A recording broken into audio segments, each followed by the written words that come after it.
My planet Arrakis is so beautiful when the sun is low. Rolling over the sands, you can see spice in the air.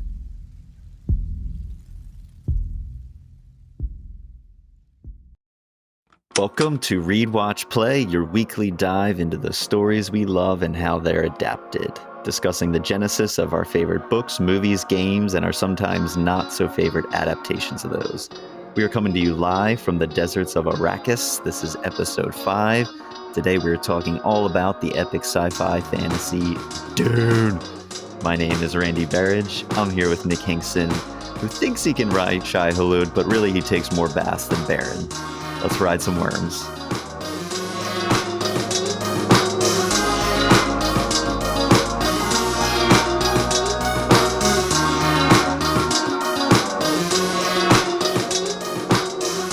I mean, you're not necessarily wrong, but it's more of like, I know I would ride a giant sandworm if I would need it.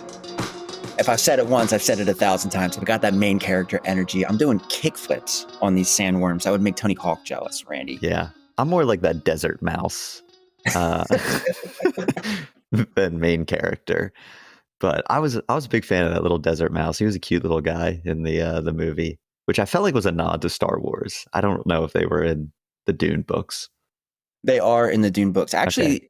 they use, and I'm a little nervous about this one, and we're going to talk about this a lot because there's so much lore that goes into an epic fantasy that you can't cover in a movie that we're probably going to say something wrong. And if we do, we will correct it in the next episode. So please don't, crucify us. Yeah, I agree. I'm nervous about this one too. I'm pretty new to Dune.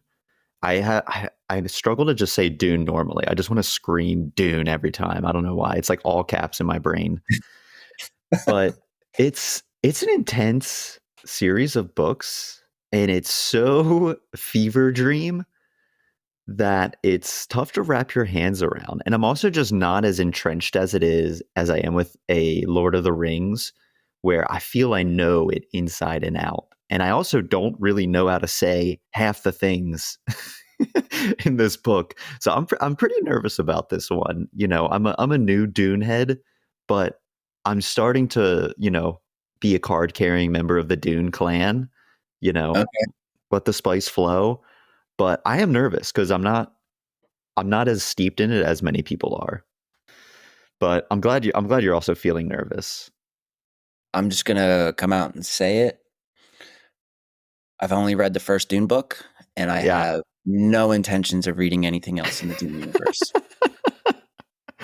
It's just surprising. I will say, I don't know when I was debating on when to bring this up, right? Because I tried to read the book. It was one of the first things I tried to get into fantasy. I was looking at,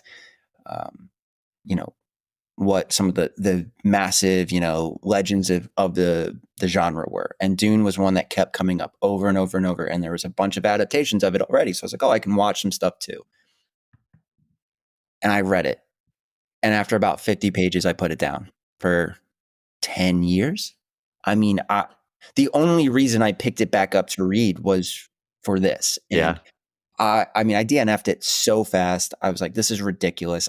Who can read this stuff? It's just like, and I will talk about this more at the end because I don't think this is a good entry point into the genre for readers. So that's all I'm going to say. We'll come back to this at the end. Yeah, I'm surprised on two fronts.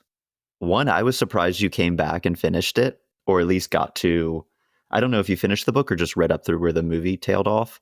I finished the book, yeah. Okay. Because I knew you didn't like it. And I'm also surprised if there's some aspect of Dune where I think someone would fall off. To me, it's not in the beginning because I really like the beginning, and we'll get into that. So this is new territory for us in completely different opinions. I think we were coming at the Shining movie from a little bit of the same perspective. I think I enjoyed it more, definitely, than you did. Yeah, understatement of the year. But this is the first one where, this is something that I really enjoyed my time with Dune. And actually, I don't know how you feel about the movie yet, so I'm excited to get into that. But yeah, this is going to be a good one because we're sitting kind of in different camps right now. Yeah. But fantasy as a genre, you want to tee this up? Yeah. So really, I think in order to talk about this, fantasy is a genre that I don't think a ton of people read. I mean, there's definitely a huge fan base, but I would say the everyday reader doesn't read a lot of fantasy. And if you're not a reader, fantasy is definitely not a genre you're probably wandering into very much. I think you'd be more inclined into just general fiction or science fantasy. So I mean, let me know if you disagree. I think a good spot to start here would be, what is fantasy? What is epic fantasy specifically because of Dune? And then what is our experience with it? Dude, I was going to ask you literally, what the hell is the difference between like high fantasy and sci-fi? Because I'm not even really sure. Like, and I'm not even sure what someone classifies Dune as. Yeah. So I guess that's a good point. So first thing, something we just did is use epic fantasy and high fantasy. Those words are pretty interchangeable. So if you're listening to this and you're part of the uninitiated, if we say high or epic, they're synonyms in this situation. Um, and then to answer the second part of your question, the difference between sci-fi and fantasy in general is sci-fi is very focused on the tech. The settings are typically pretty similar or something you've seen a lot. We might be in outer space or a future world, and where the technology is really cool. Think like super AI, things like that. Yeah. You're not going to find that in fantasy. Fantasy is more about the magic of it. And I think it's important to just quickly say that there's two kinds of fantasy. There's, like epic fantasy and, what I'm going to call, or high fantasy and low fantasy. And high fantasy or epic fantasy here is you have these massive settings with a ton of lore and everything's completely different. And you can't go into it with thinking, oh, I'm reading a book about something that's happening on Earth. You need to suspend that disbelief to learn an entirely new world, or worlds plural in some cases. Yeah. Whereas low fantasy is pretty rooted in what you would know. So like Industrial Revolution on, or maybe some like medieval fantasy can oftentimes be pretty low. And sometimes it has to do with the fantasy itself, like what is the magic? But that's a whole nother can of worms that I don't think we really need to dive into for Dune. Yeah. If people weren't aware that we were dorks, the genie is out of the bottle at the beginning of this episode. Like there's no turning back at this moment. I've always thought of an example. I mean, I think an easy example of a low fantasy is that something like a Harry Potter, where it's basically our world. There's just like this, almost just this slight twist in that underneath our world, there's this, wizarding world that exists that's not astronomically different from the way our world is set up, just that they can do magic and they have like a slightly different government, but it's still like, very similar. Is that an example of low fantasy? I actually think that's a pretty good example. Yeah. There's no the suspended disbelief for that world is very low because, like what you said, it takes place here now in London, but here. Yeah. So what do you classify Dune as? Because Dune is so interesting, and there's not a ton of, I guess it gets more and more fantastical almost as the books go on. But even from a sci-fi end, there's not like computers or like AI in Dune. So like, how do you characterize what Dune is? I would definitely categorize Dune as like higher epic fantasy, not really sci-fi. Yeah. And interesting you say that because part of the lore is why there's no computers. Yeah, exactly. And I mean, speaking of lore, we've got things you can completely immerse yourself in, just these subsections. You have, what is the Spacing Guild? Why are the navigators the way they are? Why is spice so intertwined with that? You have the three-pronged government of the Spacing Guild, the Emperor, and the Great Houses. You have the history of the Great Houses and why they hate each other and why they all are beholden to the Spacing Guild to travel. I mean, there's so much that you don't cover at all in the first book, and you have to really dive into. And I think that's one of the things that makes epic fantasy so great for people that really, games that we talk about, like even in The Last of Us, there's a whole world that you have to learn, and there's lore behind, how these came about. What is Fedra? It's kind of that in book form, but amplified. Mm-hmm. Yeah, absolutely.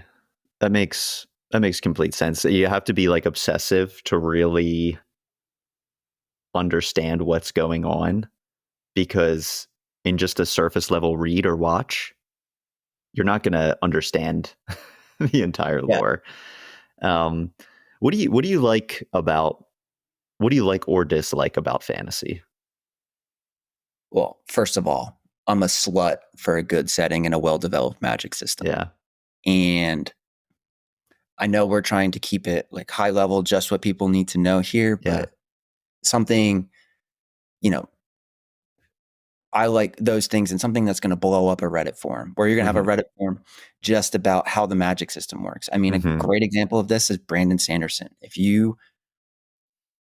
Like I said, I don't think Dune's a good entry point. I think Mistborn by Brandon Sanderson is great entry point to fantasy, or something like Greenbow Saga by Fonda Lee. That's another great entry point to fantasy. And I think both of those you'll talk forever about just how the magic works and what you can do with it and how it's used. Yeah. I really like something like that. And something we just talked about, I love the lore that often accompanies these books. I mean, we just talked about all of the different ways to just scratch, but we didn't even talk about all the way. We just scratched the surface on the different parts of the lore for Dune. Yeah. And I really like these epic, 7-10 novel series with all of those sub things that come out as like short stories to accompany the 10 books I just read about something. Yeah. So I'm a sucker for that. I love when I can get immersed in a world and an author is just running with it and keeps building, keeps growing it. And that's one of the reasons I love fantasy so much. Yeah. Yeah. World building is awesome. Is world building the big thing for you, or do you have some other things that you really like about the fantasy genre? I think I'm most attracted to escapism. And if you're reading a book, a movie, or a game, even if it's just an hour, 2 hours, in the case of a game, it could be 30, 40, 50. I just like that you get to check out for a bit. It's how I relax. And I really enjoy reading nonfiction too, or realistic fiction. But I'm a big sucker for getting to just transport my brain to another world where maybe it feels similar, but things are just slightly different. So I think that's why I really love Lord of the Rings or Harry Potter or something like that. But I'm growing more attracted to, and I do love a Dune, where it's just like, you have this culture shock when you read it, because you're trying to like really ground yourself in like what's happening here, because I don't understand anything about this world. And that's like exciting and overwhelming at the same time. Like I said, I enjoy the world building too, and the backdrop. And I think a little bit of like what my superpower is with reading these things is like, I don't get too tripped up on my first read through or my first watch of like understanding everything. And I think if you're a person who maybe has like more of like an engineering brain where you need to understand everything, this could be like really frustrating to get into some of this stuff, because you're going to be constantly stopping and asking, well, how does this power set work? Or like, what the hell, the Bene Gesserit, like what is their motivations and how does this work? And, how did Lady Jessica get to be this? And why isn't she married to Duke Leto? Like you could just go on and on and on with these questions, and it could really inhibit your read through. Where me, I think I'm generally, somewhat intelligent in daily life. But when I watch something or read something, I am so game to be an absolute moron, eat my popcorn, and buckle up for the ride. Yeah. And I'll figure it out later. You mentioned with the Reddit forums, I love after the fact reading through that and seeing, the background on some of this, or like you said, reading that accompanying material. And that's why I love special features, because I can like immerse myself after the fact where I'm not going to understand the nuances and all the houses and the characters the first time, because that's just like, you're just never going to get through it. Yeah. If you think that way. So that's a little bit about what I like. What do you, anything else you have on that? Yeah. Yeah, I do actually. I want to just add to what you said about, getting immersed in the world building and just like letting it happen. I think what separates the good fantasy from the bad fantasy, and it's very similar to sci-fi, is the rules of the world need to make sense. Yeah. There can't be contradicting things where all of a sudden, this person gets this power just because, or this power becomes a trump card. But like, if you have a well-developed world and the rules make sense, even if you don't fully, like, you're not thinking about what the rules are, but if it just makes sense while you're watching it or reading it, I think that's what separates the good from the bad there. Yeah. Yeah. And I know people often talk about I think this is a lot referenced in comics, is like the power scaling, how strength works, and like, you can't have things that are completely imbalanced. Sometimes you hit that point, especially when you're merging things. I know people often will say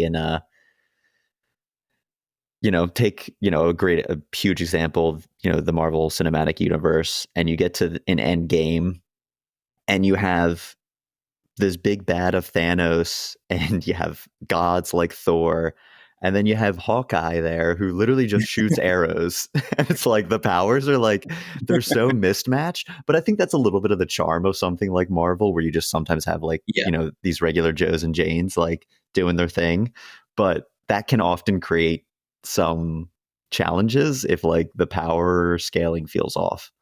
Yeah, definitely. What do you dislike about fantasy? Anything come to mind? Honestly, most of the adaptations. It's tough. It's a tough genre It's to so adapt. hard. And I think we've said this in every episode so far, but you can't adapt something. And I know this is probably a category, but you cannot adapt something so complicated in a short amount of time. Mm-hmm. Yeah. That's all. Actually, I know this is a category because I was just thinking about this, and I'm not going to say any more than that right now. But also, one of the things is when the rules don't make sense. I think that we just hit the two things that I don't like about fantasy. Now, to be honest, also there's so much material out there now, and there's so many beloved epic fantasy stories that when I'm going to read something new, I've cherry picked what other people love already. So I don't read a lot of things that people haven't raved about. I read The Witcher, and that whole series. I read everything by Robin Hobbs, Joe Abercrombie, Brandon Sanderson. I'm naming juggernauts in the in the fantasy world, and it's easy to like everything I'm reading because there's so much of it available now. Yeah. Whereas a lot of people had to suffer through some really bad fantasy books. So I'm sure if I read them, I would have a lot more to say about what I don't like about fantasy. Mm-hmm. What about you? What turns you off from the genre as a whole? And I guess another question I have, I've talked about all these authors and what I'm reading. What do you like reading in the fantasy world these days? Or are you reading in the fantasy world these days? Yeah, I would say in terms of what I dislike, I don't respond as much to the trope of kind of like the evil overlord who is seeking like world destruction or domination, which is that's a fantasy trope. Like, big time. There is this one person who wants to take over the world, the universe, whatever it is, kill everyone. I don't respond as much to that. And it doesn't mean I'm going to dislike that story, but it just might not grab me the way something else does. I kind of really respond to a villain with a point, like kind of like, yeah, actually, he's kind of, I don't blame him. Or just that has a clear motive. And an example of this is we talk about a few of these same stories just because they're good examples in the popular culture. I adore Lord of the Rings. but I adore it for so many other reasons other than Sauron being the big bad. I'm just deeply invested in the journey Sam and Frodo were taking together. Yeah. And I don't like them overcoming Sauron, who wants to, take over the world or Middle Earth. It doesn't grip me in a way that those personal dynamics grip me. So that's like a trope that doesn't play too well to me. But that's one of the main things that, in general, I like it. In terms of what I'm reading right now, I mean, honestly, Dune is the most recent. I've been, pounding Okay. through the series. I just wrapped up the second book. It was probably this summer I read it, and I'm going to move on to the third one. But in terms of other fantasy on the docket right now, I don't have too much. I think we mentioned this. I do really want to get fully into the Wheel of Time, as that's Robert Jordan. Yeah. being adapted right now to mixed reception. But I still really want to read it, and there's a lot there, and it's a little intimidating. Yeah, man. What do you think is the most important thing fantasy adaptations need to get right to work? I'm going to say that because when you're adapting fantasy, and this is to Dune specifically, Mm-hmm. when you're not able to develop the political intrigue that often is in fantasy, Mm-hmm. you have to get the setting and the magic system right, because you need, when you're going for that core audience, you need things that they can latch onto.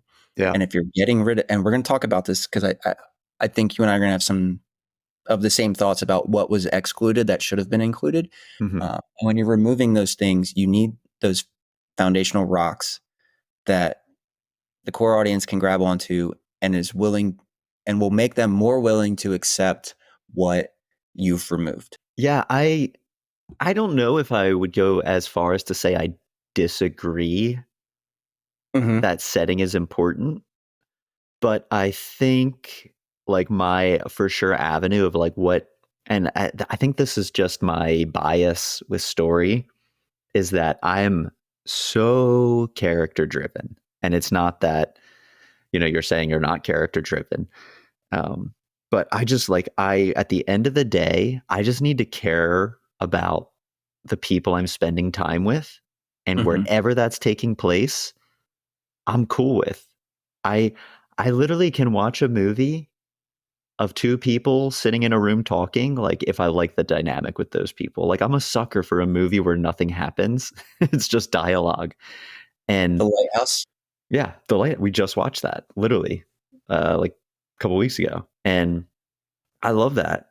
But where I do agree with you is, while that's important to fantasy, what is so integral to fantasy is the world and the setting, that you're doing a disservice to the genre if you're not lifting that over and translating it. So I've come full circle on my feelings, and in these little 30 seconds that I've been talking, and now I have no idea how I feel about it, honestly. Well, would you say that you talk about being character driven, and yeah, definitely, for sure. Yeah. But wouldn't that be a criticism of like all movies rather than just what you need for a fantasy adaptation? Like all adaptations, would you make that same argument, or do you think that's really specific to fantasy? Yeah, I guess I guess my argument there is like a complete straw man argument and doesn't even work, because like what story like works if the characters suck? Yeah. Like it doesn't really function. But I think for some reason it's like where I put a lot of my energy into, like I'm going into Dune, the movie, so hyper focused on like, how is Paul gonna resonate with me? Is Lady Jessica gonna feel as like mysterious and complex as I felt reading her? And I'm not as much initially thinking about, what is Arrakis gonna look like? How are they gonna show the sort of force field shields they have. I'm not thinking about that, but then what happens is this movie comes out and I'm like, this world is fucking cool. Like, this looks awesome. Like, damn, like he did it. Like, this is like a gorgeous, gorgeous film. So I don't know. I literally have no idea how I feel anymore at this point in time. Okay, fair enough. Yeah. Fair enough. I mean, I feel like we keep getting into Dune. So do we want to just hit what we got wrong previously and then dive into the actual Dune discussion? Or do you have anything else you wanted to cover before we do that? Yeah, I think we can get into it. I don't have anything we got wrong last episode. I was going to mention some notes on the Steadicam from The Shining as I was looking a little more into this, because that's what I do with my free time. Where he didn't popularize, or I guess actually he popularized the use of Steadicam and kind of those tracking shots. They had been done before. He didn't invent them, but they were still a pretty recent thing in filmmaking. But this was just the first time people like really saw it, and now it's pervasive in filmmaking. What? How many years later? 40, 50 years. Oh my God. 50. The Shining is 50. What the fuck? 50 years later. So that was the only thing, but I'm good. Let's move on to the background of Dune. All right, dude. You want to hit us with some background? Yeah, man. I got you. All right. So I'm going to start with the book. First published in August of 1965, Dune was author Frank Herbert's first entry in the Dune Chronicles. It actually wasn't a novel to begin with. It was a series of short stories published in a magazine that were eventually put together and expanded upon a little bit to become the novel. I just said this came out in 1965. Herbert was first published in 1952. So this was a little bit into his career. When his first novel was looking for something, I'm not sure what month in 1952, but it came out in 1952. But Randy, guess how many copies have been sold? Jurassic Park was 15 million, right? Mm-hmm. I'm gonna say 5 million.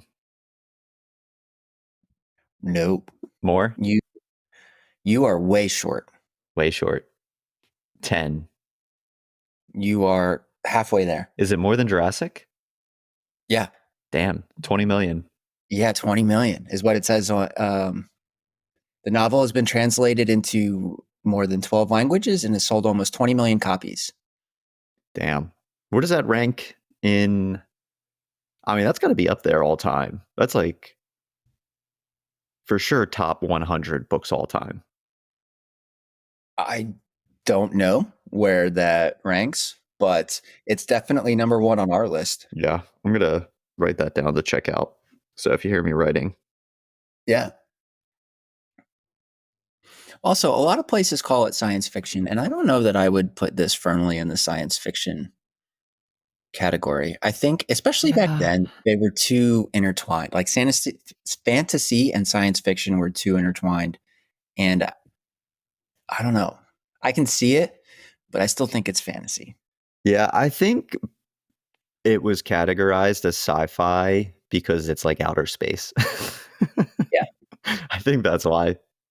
I don't know. That's my hypothesis. But yeah, I mean, this came out in the 60s, you said? 65? Yeah, 65. Nice. How did Frank birth this? I'm not sure 100% where the entire story was birthed from, but I know that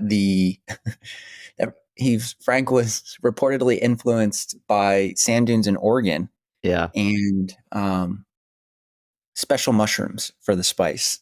Yeah. I mean, you couldn't tell me a more least surprising fact about this movie than Frank Herbert liked drugs. Like, literally, I am so not shocked.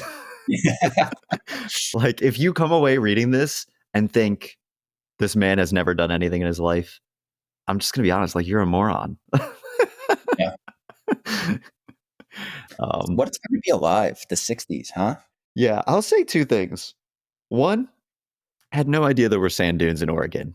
I'll be straight up about that. I mean, I couldn't get further geographically from Oregon, from where I'm currently sitting, so I know next to nothing about Oregon. Yeah. Two, I do know that wasn't there like there was some special project going on that I think he was visiting by the US government where they were doing something with the sand dunes there to show like how they move and like swallow up like life and vegetation. There was some sort of experiment going on with these dunes that I think that was his catalyst for going and checking it out. Because he's just like, I'm pretty sure he's just a big nature guy, or was a big nature guy, which you can kind of see really influences his work. But because I don't know where Frank Herbert is from. I don't know where he was born. But I'm pretty sure that's why he was there looking at that. It's probably also maybe a good place to trip balls on mushrooms or acid is the sand dunes of Oregon. Yeah. I fully believe that. I have no idea why he was there. Yeah. Anything else you got background on the book?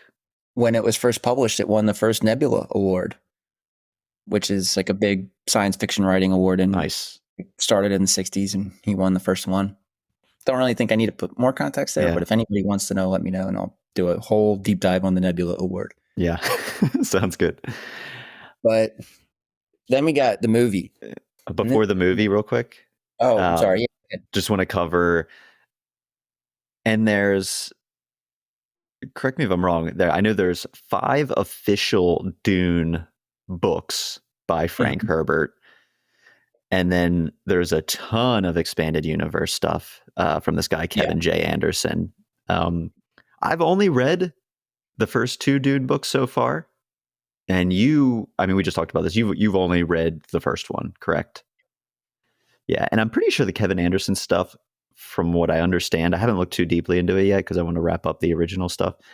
I think it's prequels and also just like world building, like goes into like House Atreides and, the Harkonnens, and I'm already getting nervous about pronouncing things wrong, but that you already pronounced Benny Gesserit wrong. Yeah. So. I'm like, I was just gonna let it slide. Yeah. I don't know if I will say one thing correct. Except for Paul. Paul I got down. I'll be able to get that one. Nice. Lady Jessica you got right too. Yeah, Lady Jessica, that's a a couple of them down. Yeah. But I know that there's like a burgeoning expanded universe community, and I was laughing at this. You had sent me this video, and I mentioned I really like this guy Alt Shift X on YouTube. He does a lot of deep dives on stuff, and he's like, "Yeah, it's basically like Game of Thrones in space on drugs." And I was like, "Sign me up! Sounds great." Yeah, that's a perfect explanation of what this is. What do you got for the movie? We got the movie dropping on October 22nd, 2021. Did I say that right? I think it's right. I'm not cutting that out. But I don't know why that just sounded so weird. It sounded wrong. I've never heard anyone in recent memory say 2023. It's always 2023. Yeah. That sounded so weird. I was like, my ears were offended. Okay, so even though you just heard me maybe screw it up, I have no idea. The movie dropped on October 22nd, 2021. The latest Dune adaptation brought in a healthy $402 million on a $165 million budget. So it's pretty decent. Even if you add all the marketing costs in there, that's still a healthy profit. Before that, though, there's been quite a few attempts that have been honestly largely unsuccessful at adapting Dune. There was the 1984 film and a 2000 miniseries. Yeah, and then of course the one we're talking about today. The 1984 film had Sting in it, which is all you need to know.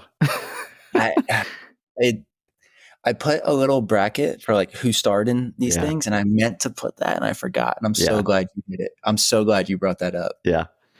Incredible. But that begs the question, Randy, have you seen any of the other adaptions? If you haven't, are you interested in seeing them? If you have, did you like them? Did you not like them? I haven't seen the 2000 miniseries. I've seen parts of the 1984 because it was on TV a lot growing up. I feel like it was on the Okay. Sci-Fi channel where they spelled sci-fi really edgy. So I've seen parts of it a lot, but I don't Yeah. know if I've ever sat down and like watched it from start to finish.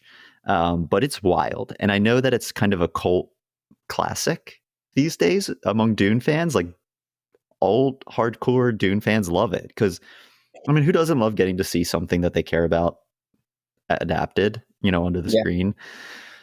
So people really like it now, but yeah, it wasn't a huge commercial success, and there was like a lot of issues with the filming. I do know that, but it was a huge passion project for that director, and I'm happy for it. I would like to one day, now that we've done this, I think maybe in a year or two, we should watch the '84 version and come back and talk about it. I like it. I like it. I'm assuming you haven't seen it. No, I haven't seen any of them. Yeah, honestly, Yeah. before this, I was not immersed in the Dune world at all. Yeah. But yeah, in late 2016, Legendary Entertainment acquired the rights to Dune, and in early 2017. Yep. In late 2016, Legendary Entertainment acquired the rights to Dune, and in early 2017, Denis Villeneuve. Did I say that right? He's French, so you got to say it with a little flair. It's like I think it's Denis Villeneuve. It's what? Denis Villeneuve. Seriously? Yeah, I'm 98% sure. At least that's what my mentat skills are telling me. Okay, I like that. Have you seen any of his other movies? Yeah, Denis? and I'm about to name a bunch of them. Yeah. So actually, I'm going to let you say his name, if that's okay. I'm leaving your attempt at that in. I'm just gonna get you roasted on 2017. Denis Villeneuve.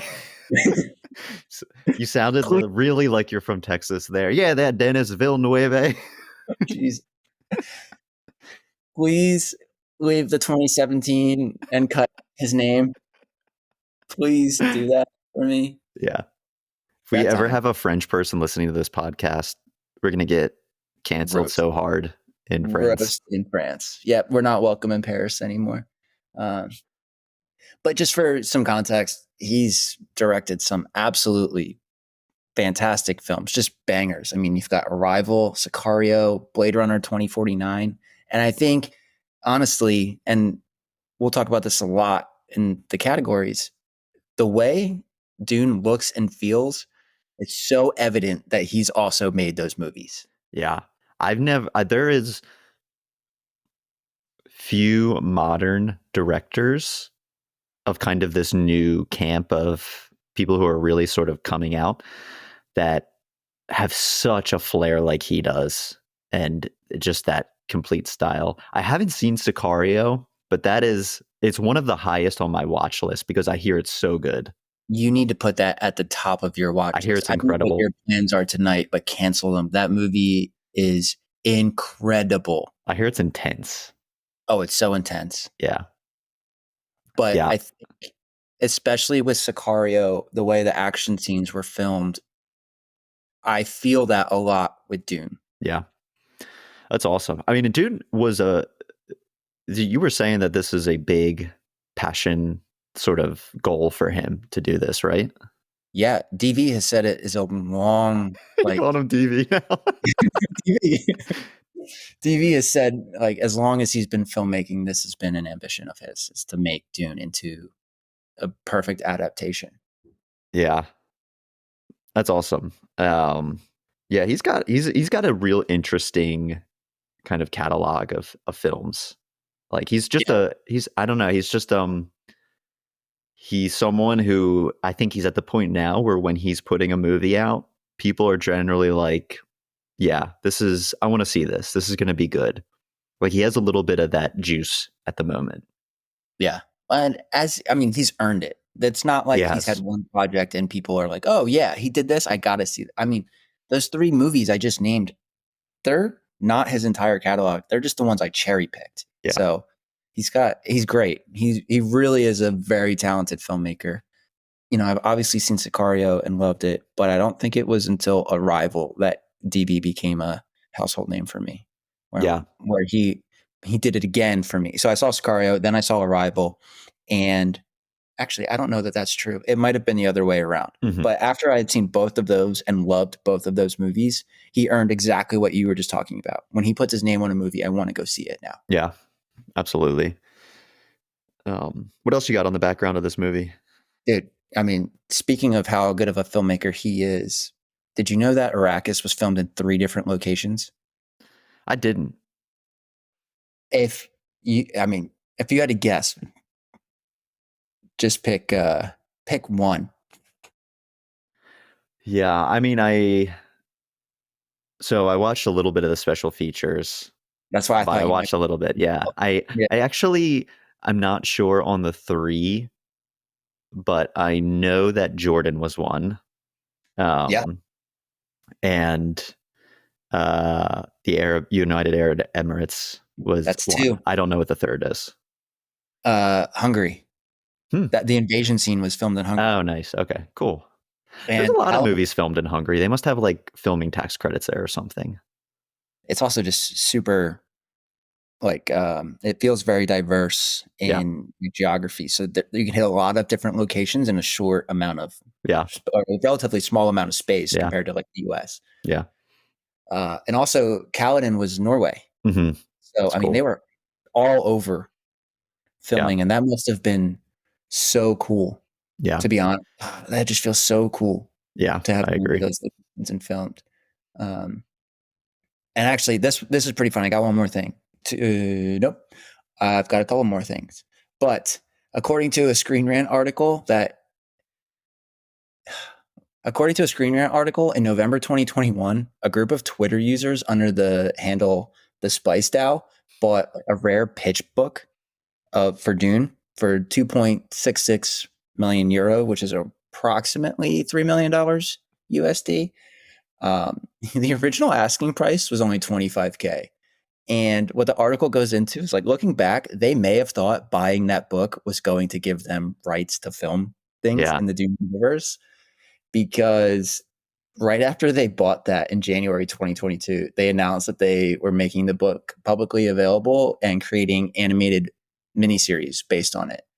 And they were going to support further Dune-inspired productions. And I'm thinking they had to have thought they were buying the rights there, which is pretty hysterical that you would spend that kind of money and not do your homework on what you're buying. But yeah, I'm going to tell you right now, I'm actually the leader of the Spice DAO. That was me. If that were true, I would stop right now. We're not doing anything else but talking about it. Literally, Michael Scott, I declare bankruptcy right now. Dude, I love dorks. You know, this is just amazing. Like, incredible stuff. That's a great find. Dude, the asking price was $25K. I bet you they could have got it for way less. Because the article makes it seem like they pitched just this exuberant amount of money without like a bidding up process, or not a big one. Yeah. That's incredible. I love it. And allegedly, Timothée Chalamet was handpicked for the role by DV, and Josh Brolin agreed to do the film without even reading the script. Yeah, that's incredible. Because I'm sorry, go ahead. I was going to say, he did Sicario with Josh. Josh was a big part of that movie, and I think he, again, to what we've talked about in so many of these, he just had the faith in the director that he didn't even read the script. He just was like, yeah, I'm glad you put that note in there, because I was trying to find some casting potentials for this. There weren't many. It sounded like Denis just knew who he wanted and rolled with it. I could hardly find any potential like what ifs on that end. Yeah. So he had a vision, and he got people on board, which is cool. Yeah. No, I agree. And obviously casting is one of our big categories. I think the casting was, if not perfect, very near. Yeah, I'm excited to talk about it. But I mean, I feel like I've gone long enough with the background. do you have anything you want to add before we take a quick break and come back into the categories? I'm good. Let's break and we'll come back. We'll get Cue into the it. music. Before we run down the specific categories, did you read this first or did you see the movie first? Well, I started to read it first, right? How long ago? We were in high school when I Okay. first tried to read Dune. So a long time. I don't want to age us, but a long time. Yeah. And not that we're, I mean, I act like we're 40. Yeah. And then I watched the movie and I really enjoyed the movie. I didn't appreciate the movie as much as I did after rewatching it after reading the book again. Yeah. And there's a lot of things that were done really well in that adaptation. But so that's how I got into it. So it was like a read and a DNF and then a reread. And we'll talk about that later. Yeah. And then I watched, or no, I'm sorry. It was a read and DNF, then the movie, then the reread, and then the movie again. Yeah. And that was my journey with Dune. Pretty simple approach. Yeah. I really should get straight to the point there. Yeah, that's interesting though. I'm pretty sure you probably had a different path. So I'm curious to see how ours differs. Yeah, I mean, I definitely was not hopping back and forth as much. This was a COVID read for me. I knew the movie was coming out and I was pumped. I'd long heard about Dune. You know, I've always been a reader. Obviously, we're doing this show. And in 2020, I picked up the book and wanted to burn through it. And I loved it. And I was getting pumped for the movie. And I think also what was getting me excited for the movie was it was coming out in 2021. And I just hadn't been to the theaters in a while because going to the movie theaters wasn't a thing for, a year or 2 years. Right. So this was, I can't remember if this came out first or Spider-Man No Way Home came out first. But whichever one was first, that was my first time back at the movies. Okay. So I was so excited for this. We saw it the week of Thanksgiving. We took a few days off before the holiday and we were planning to see it then. I think it came out at the beginning of November, if I recall correctly. Or maybe it was the end of October. I can't remember when the movie came out. Yeah, it was because you said October 22nd, 2021. So we saw it. We saw it about a month later. And I remember I was anxious waiting, but we had plans to see it that Thanksgiving week. So I was super pumped. I love the book, and we'll get more into what worked for me and didn't work for me in the book because it's not like a 5 out of 5 book for me. Mm-hmm. And there's definitely fantasy sci-fi stories I like a lot more, but I loved it. And I loved the movie more for sure. I thought Denis did a great job and I'm excited to cover that. But were you excited for the movie? Did you go see it in theaters? Did you see it when it came to streaming? How did that work for you? Honestly, it was just something to watch for me on stream. I knew I wasn't a fan of the book. I didn't know anything about it. And I was like, oh, looks cool. Cast is pretty good. People I like. Let me watch it. And after I watched it, I immediately wanted to see part 2. Yeah. I think the movie as a standalone, the movie did a good job. And I think, especially if you frame it in the context of this is an adaptation, not like a standalone story, and things that may feel like a throwaway probably aren't. Yeah. Right. Which I have a couple of those that we'll talk about. Mm-hmm. So I went from indifferent to pretty excited. And then I almost picked Dune back up again to try. Thought about 16-year-old Nick hating it. Yeah. And then you got me to read it again. Yeah. So anything else you want to say, or you want to start ripping through the questions?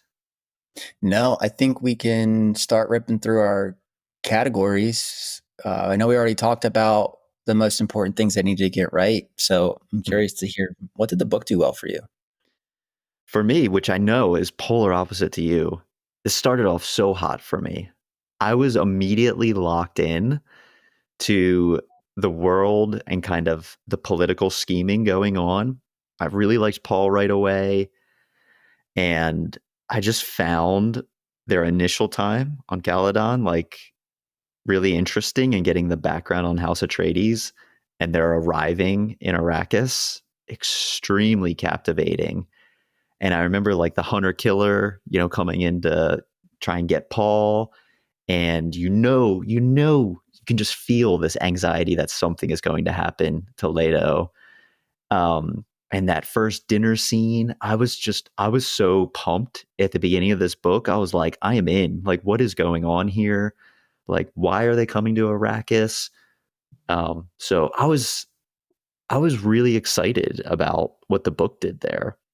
And you kind of have to put yourself at the time this came out. You mentioned this came out in the 60s. And this wasn't built off all the stories we know now.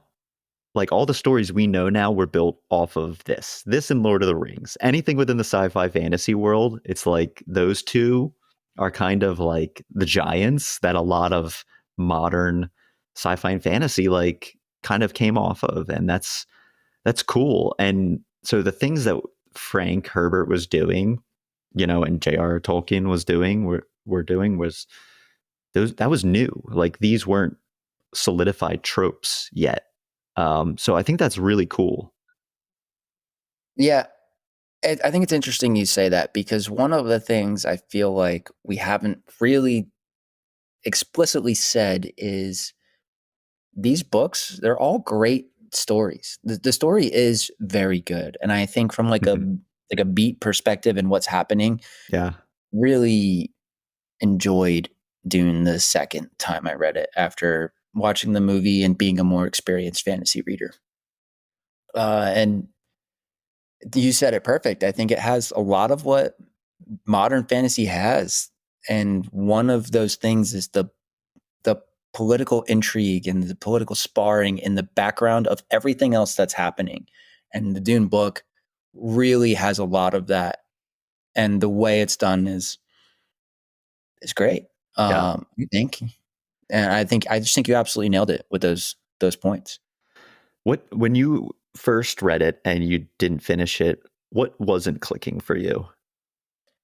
Yeah, I think it's the prose, the way it's written, and this is one of the reasons I don't think it's a good introduction to fantasy. I even the second time around in the beginning, the way he writes, I found myself having to reread paragraphs to really understand 100%. what was being saying. And there's a lot of times where paragraph to paragraph within a chapter, no breaks, just paragraph to paragraph, you're reading different people's perspectives, and Yeah. you have to have I don't want to say skill, but the experience of doing that to really be able to read through the book in an effective manner without having to reread it multiple times, like section. And I think what happens now is you get a lot of different like chapter breaks where it's like, okay, this chapter is this person's perspective. This chapter is this person's perspective. And that's like modern fantasy. And that's great. And now that I have done that so much, it made it a lot easier for me to adjust into identifying who I'm reading paragraph to paragraph. And as an unexperienced fantasy reader at age like 16 or 17, whatever, that made it really hard and it made it really frustrating. And it honestly made me feel dumb. And because I wasn't understanding what I was reading. And that's a big part of why I put it down and why I don't recommend it as an intro to fantasy, even though it's a classic in the genre. Yeah. Or sci-fi, and even sci-fi. The more we talk about it, the more I think this fits squarely between sci-fi and fantasy. And honestly, I wouldn't recommend it as an intro to either genre. Yeah. I don't blame you. I mean, I felt like I was picking up on book the book most of the way through, and this is where it's funny to me that like you kind of felt that way at the beginning, where the end of Dune, which we're not going to cover here, we're going to cover right up Mhm. through the movie, is I was so confused what actually happened at the end of Dune. The first time I read it, I was literally like the meme of, I don't even know the guy's name, where he's like, what?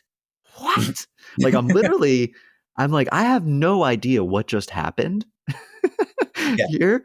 And so almost the second half was a little more jarring to me than the first half. For the first half, I was like, I felt locked in. I was like, okay, I'm picking up what you're putting down, Frank. I got it.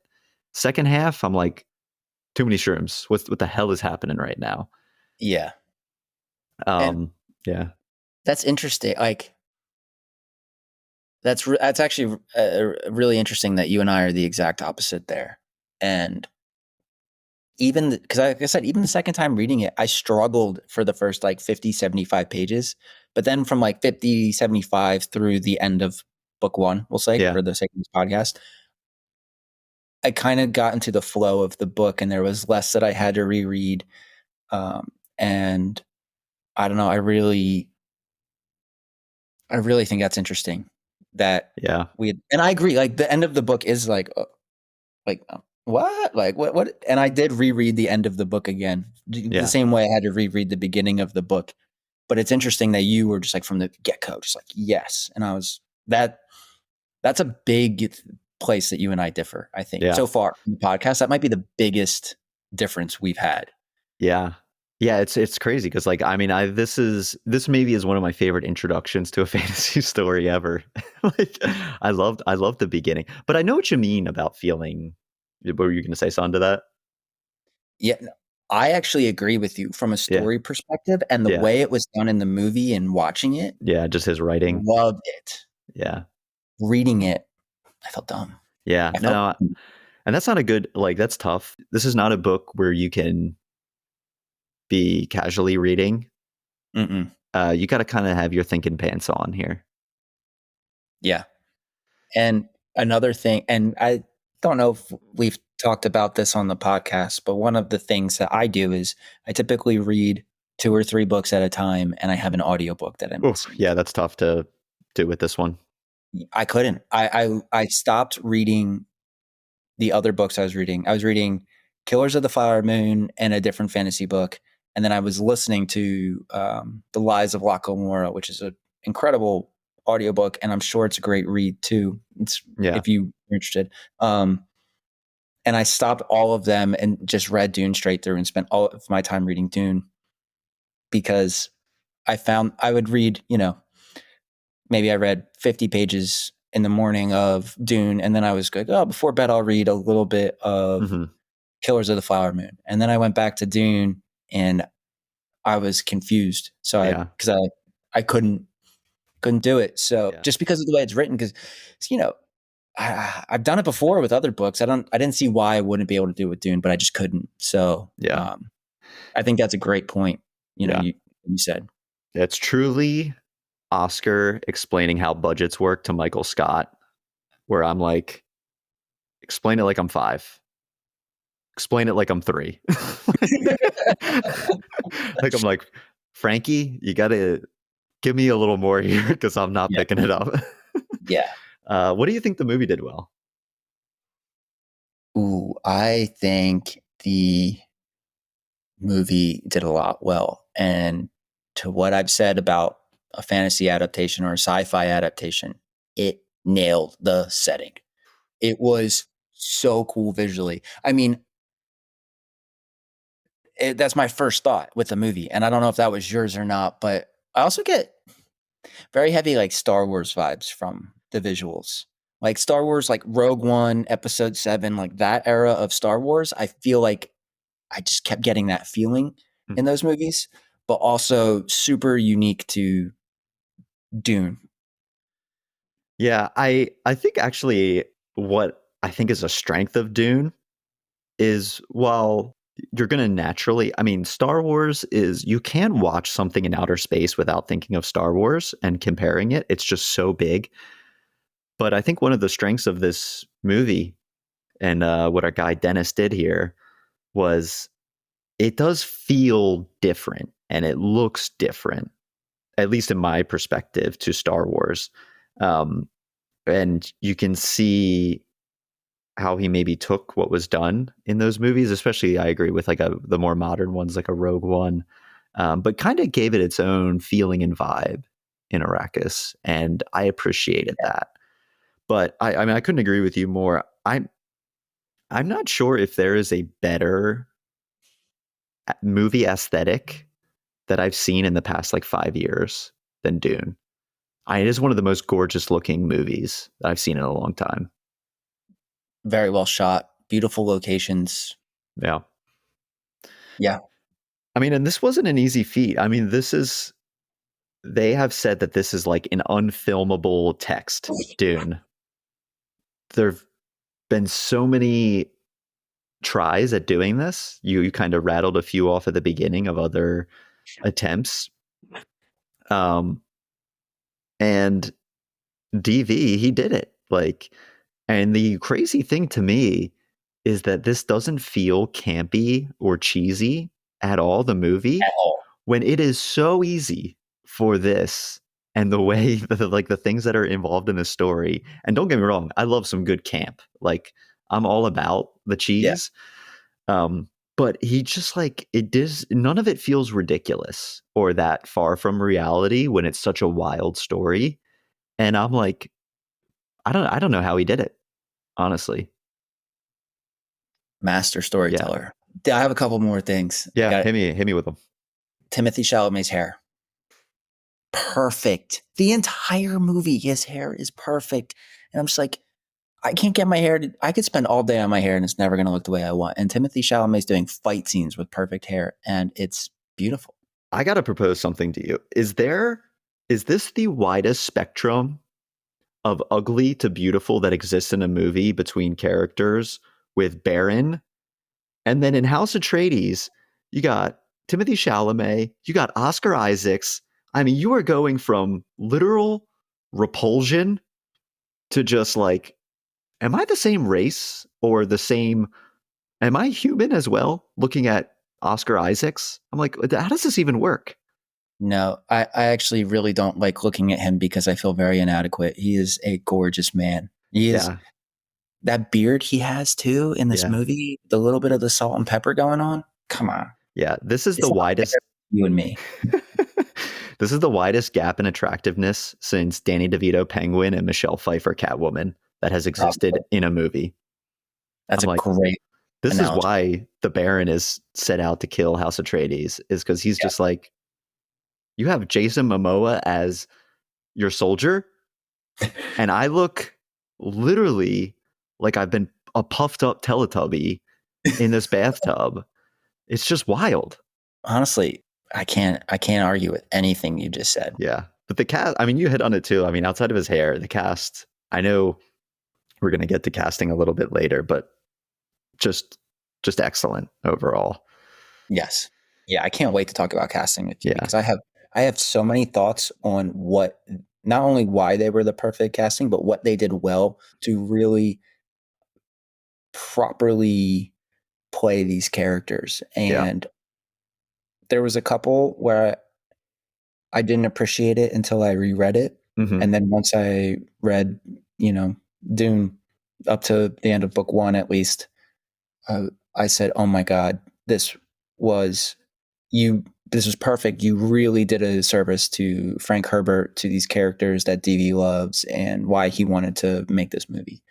And I think that comes a lot from DV too. Yeah. But I mean, some other things that went really well here, giving the Fremen a POV right off the bat, giving the oppressed people the voice to give the background to why their planet is so important was one of the best choices. And to come out swinging like that was unbelievable. And that's all I got for that one. Yeah, Chani was doing her best Galadriel at the start of the Lord of the Rings trilogy.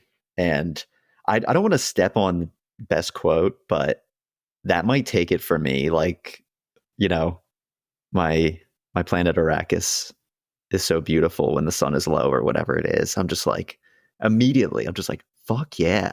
Like desert Yeah. power. Let's go, Johnny. I'm ready. Like it was so good. Yeah.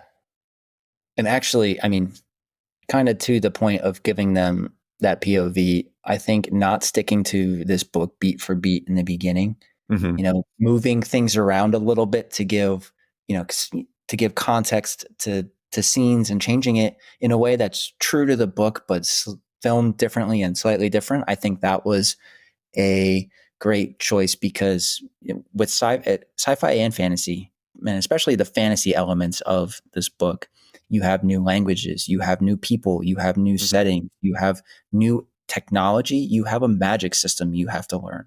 Yeah. He did a really good job of easing the audience into it so that if you hadn't read the book and didn't know what these things were a nod to, you could pick up on the importance of it and how it worked. Yeah. I think that was a great choice. Yeah. Yeah, I agree. Because the book, the very first scene is him going to put his hand in the little torture box. Isn't that the very first chapter in the book? Yeah. If Yeah, not the first and the second. Yeah. yeah. So, and I love that in both the movie and the book. Uh-huh. But I agree. I really liked the intro we got, and yeah, this is going to be. I think I'm going to be coming back to this a little bit later too, in a few different ways. What else did you like about the movie? Anything additional? Yeah, I've got, I think, two more that I want to hit Yeah. here. And one of them is, I think, in all of DV's movies, he does a great job of giving the exposition in a way that makes it feel like it's not a lecture. In a Mm-hmm. book, you have a lot more time to develop things. But I think a good example of this is Paul walking with his father on Caladan and Yeah. giving the background of why they have to go to Arrakis and that they're stepping into the trap and taking what is really a couple chapters worth of narrative and putting it into one conversation and giving you just what you need in a way that feels authentic. I thought that was done really well in the movie. Several Mm-hmm. times, I just cherry picked that first example. Yeah. Yeah, I agree. I really like the uh I'm always interested in the way films will do world building exposition. Mm-hmm. And, we talked about, I loved in Jurassic Park, Mr. DNA. And you're like, they're sitting down to watch this, like the theme park, you're coming in and here's how it works. Like, I love that. And I love Paul watching his little, nature documentaries. Like he's listening to some David Attenborough in Yeah. Arrakis. I love it. Like it was just fun. And it's like, it gives you, not only are you getting a little bit into Paul and his interest in understanding the world around him, but you get to see some of their tech.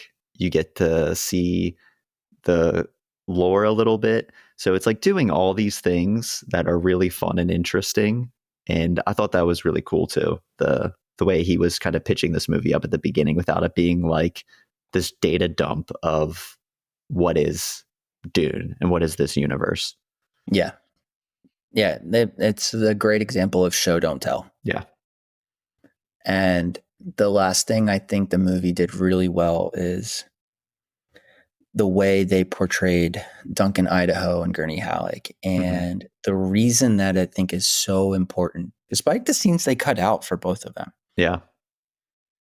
Paul is a physically unassuming character, which I think Timothy Chalamet does a great job of being. Just that's his stature. Yeah. So that was another great choice for that. But like Duncan Idaho and Gurney Halleck are legends. Like people from all of the great houses on all of the planets know of their fighting ability. It's made very clear in the books how good they are. And so much of, what happens with the fight with Jameis at the end and everything that is going to happen in the second movie is reliant on Paul having these skills as a leader and as a warrior. And when Duncan Idaho dies in the book, it's like a half page. They don't discuss the fight. They just kind of mention the locking of the door, and then it's still from Paul's perspective. And for them to take that and show how Duncan Idaho takes down 10 of the best warriors in the world, the Sudakar, He takes down 10 of them. Yeah. Gets stabbed through the chest, gets up, and then still does what he can to give Paul and Lady Jessica as much time as he can.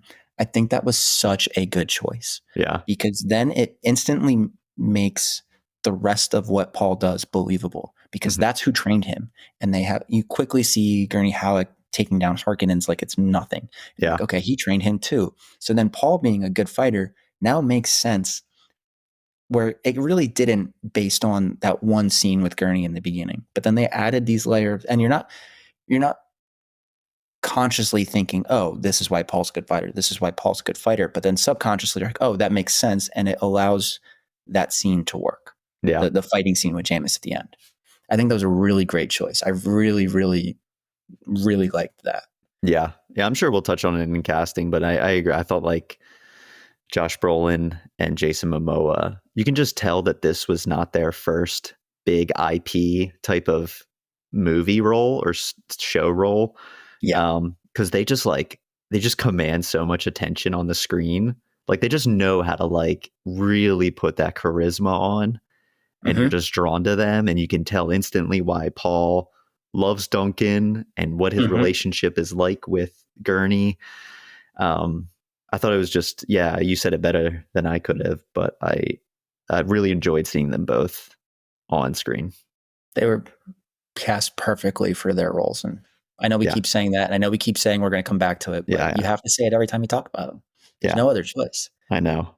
And I mean, that was one of the ways they built trust for me, but I'm curious to see how did this adaptation build trust immediately for you? Yeah, I don't even think I need to belabor it too much. You hit it right away. The intro to this was just perfect. You get that they start off with another word I'm going to mispronounce, the Sardaukar kind of like grumbling voice, that you get before the even title screen. I think even before like you see the Paramount who made this movie? I'm trying to think. Legendary Pictures. Legendary. Yeah. Before you even see that kind of come in. And then, like I said, you get kind of like, I get this Lord of the Rings vibe of like Chani doing the Galadriel like narration. And I just see the aesthetic to this. And I'm like, yeah, I'm in. It took literally 30 seconds for me to feel like I got this. I'm all about it. So yeah, that's what I would go with, what you already pointed out. Yeah, I don't have anything to add. I think, again, having a studio that you like, Legendary, that you trust to do things well, also helps. And having a director who I've been very fond of his other movies, super helps. Yeah. All right. Best book scene. I'm going to rattle a few off. You let me know if your best book scene is one of these or what else you got in addition to it. Do it. And again, we're just going to be going up through where the book cuts off at the movie. I really like Paul and Jessica when they're in the desert, a lot of their scenes and kind of them trying to evade and doing the sand walking. I've enjoyed a lot of that stuff. I also, when Paul has his first, kind of tripping balls in the tent. Yeah. That was a great scene in the book. So good. The banquet dinner scene, that kind of party scene, when you first kind of meet Dr. Leah Kynes, that was excellent. When the Fremen first find Paul and Jessica, you got the Paul and Jamis fight and Jamis's funeral. Hawat and Jessica kind of mentally sparring with each other, being suspicious of who is the spy. And then, of course, the first time you see a worm. What else you got? Any other best book scenes that stood out to you in the first half? I really liked your list. Let me start there. The only scene that you had that I wouldn't put with my best is like the first worm scene. I thought it was good, not great. Like I thought it served a purpose. And it was really well written, but I wouldn't put it in like my top 5. Yeah. I think my order might have been a little different than yours, but other than that, those are definitely the top. Yeah. I will say that wasn't my ranking. Okay. Those are just bullets. Yeah, if that's just a list, then I think you nailed it. Yeah. I basically read the nominees at the Oscars, and I'm asking Nick Hinkson, does he have a write-in, or who is he picking to win the Oscar for best scene here? Got it. There are two other scenes Yeah. that I thought added a ton of context in the book. Yeah. The scene where Gurney Halleck meets the son of the smuggler and decides to join him, Yeah. which we also don't meet the smuggler. He's one of the characters that was cut out of Yeah. the movie. I think that scene was super important because it gave a lot of depth to Gurney Halleck and how he feels about his men and what was going on. The other scene that I thought was really well done was when the Fremen try to save Thopter in the cave, and you learn a lot about the Fremen and the Fremen ways through that conversation.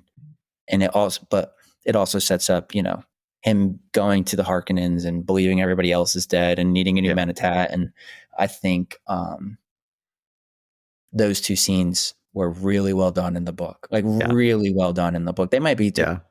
The one with Thulfer might be my favorite scene in the book, but I don't know where they're going with that in the second part of the movie, so I don't want to say it.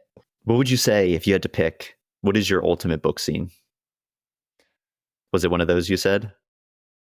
It's either the first one I said or the banquet scene. Yeah, the banquet is just so good. I think, and they cut it out completely. I couldn't believe it. That's my only.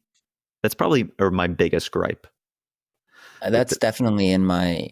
I don't know if in my minor annoyances section. Yeah, it was such a great tension building because you just felt like what's gonna go on here.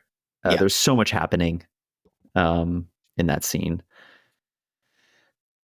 Movie scene. Ooh. Best movie scene. What are we thinking? It could be what I already mentioned with Duncan, Idaho. And I don't know that it's like artistically the best scene, but I think it that's like scenes like that are what make the movie work for me. I mean, we're real quick on that. I think also I think you and I love some good action movie cheese. So if there is a scene where we got someone doing his Boromir last stand, trying to take down, you and we're just going to be locked in. It never doesn't work for Nick and Randy to have a scene like that. I mean, honestly, fair. Yeah. Fair. But I think this one, because of the context it adds that you don't get from the chapters about it, I think it elevates it. But, totally. I agree. I think when you first see a worm, or when that was really cool. Yeah, that's what you're waiting for. I think, again, I mean, this goes. I hate to play into exactly what you just said, but the invasion of Arrakis was so always in. Cool. That was awesome. That was just visually spectacular. If there's an invasion happening in a movie, I am front row seats, locked in. That was great.